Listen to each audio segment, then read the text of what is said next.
về làm đĩa mồi.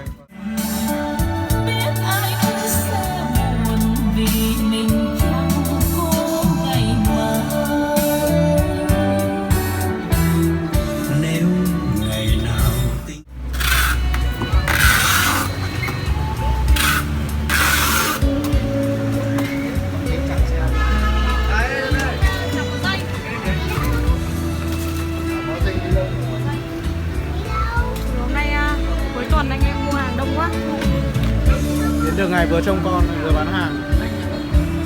Anh dừng chân trồng sữa lên.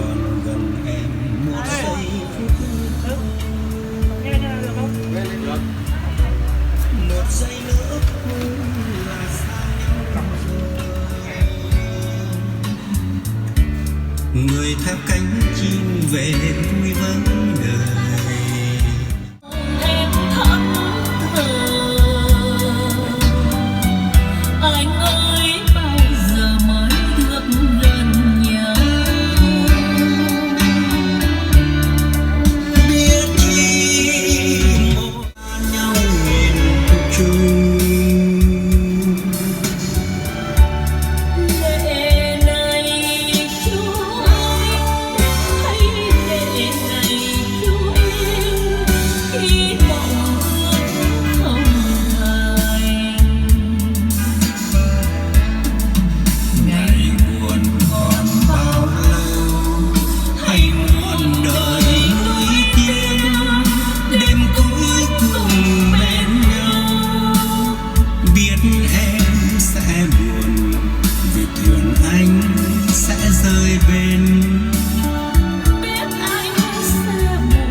Chơi hộp sữa em đấy.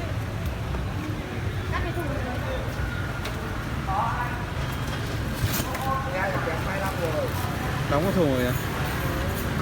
Anh về tận đâu mà đóng thùng? Bắc Giang.